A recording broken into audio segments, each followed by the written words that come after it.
بسم الله الرحمن الرحيم dhammaan ummadda Soomaaliyeed meel walba ay ku nool yihiin waa salaamayaa salaan kadib waxaan rabaa inaan ka hadlo mise aan shacabka Soomaaliyeed aan u sheego inay yihiin shacabka Soomaaliyeed dadka dayacay dalkan taas inay la socdaan oo aysan cidna u eedi karin cidna maxaa la yiraahdaa ii sheeg aysan maxaa la yiraahdaa dhihi karin dadkaasa burburiyey dadkaasa saas yeelay waxa dayacay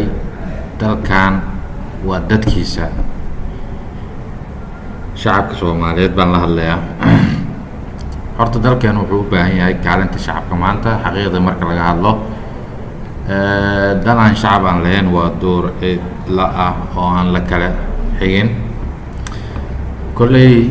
taas micnaheedu waxaad ka dareemi kartaan in dadkii lahaa aysan aaminsanayn inay ayaga lahayn waxaad ka dareemi kartaa qof walba iska soo damacay dalkan oo wuxuu raba ka samaysanayo 18 gobol ee Soomaaliya maanta waxaa aad loo buubuuninaya loo magacayaa Yamamoto saas dhahay James Wana saas dhahay yani maxaa heerkaasna gaarsiiyey waa dayacad anagaan dalkeena aan dayacnay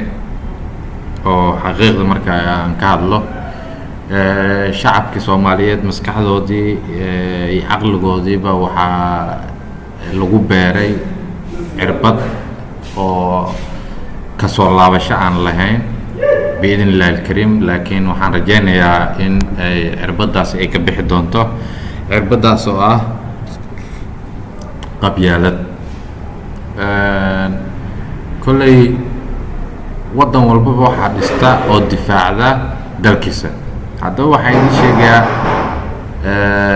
wax walba mandatekeedu waa dhacda dawladda mandatekeedu waa dhacdaa xukuumadda baarlamaanka laakiin shacabka mandatekiisa ma dhaco war shacabow waxaan idinku dardaarmayaa oo idin sheegayaa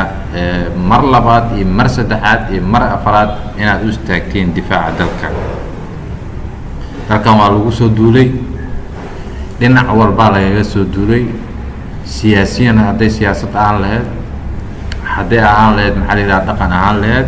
iyo hadday ahaan lahayd xag diinbo wadan walba markuu burburo waxaa ka beerma wax la yiraahdo waxa jiro hay'ado iyo kambaniyaal oo gangis ah oo wadan walba burburo ka faa'iideysta waxyaabo badan ku beera hadda xaaliyan meesha aan joogo aan idagala hadlaayo waa Muqdisho boqolkiiba 60 dhalinyarada waxay maanta wada noqdeen maandooriyaal dadka yani waxay isticmaalaan maandooriya isticmaalaan yaa keenay gangis baa ka shaqeysanaya dalka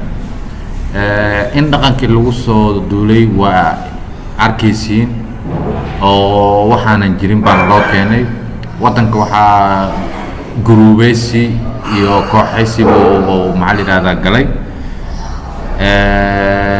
dadkii berigii la qaxay xarumaha aqoonta iyo meelaha Yurubta lagu soo koriyay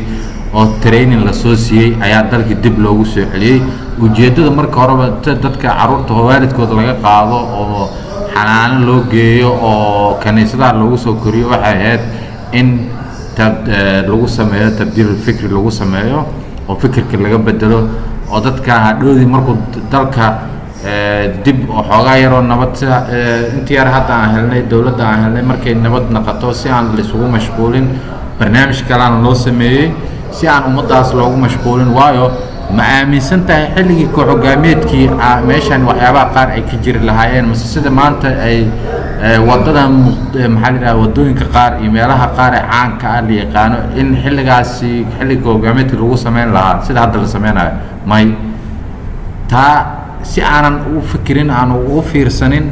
oo aanan ugu mashquulin barnaamijyo kalena lagu mashquuliyay taa halkaas aan uga baxayaa tan kale wadalka shacabka iskale malaha maxaa la yidhaahdaa stockholderska dadka isugu yeeray inay siyaasadda ayaga leeyihiin oo keliya ma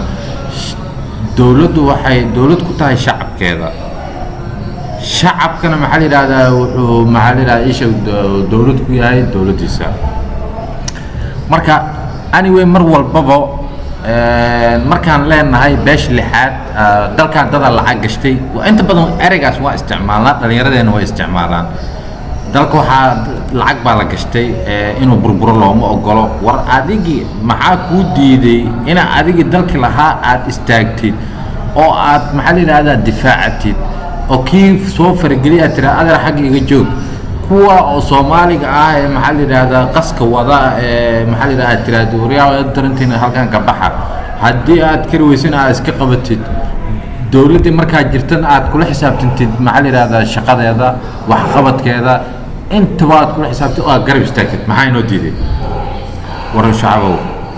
war shacabka Soomaaliyeed aqligeena saana waxa ka bedel maskaxdeena maxaa la yiraahdaa noqoto maskax shaqeysa billahi alaykum بعد ما سنتي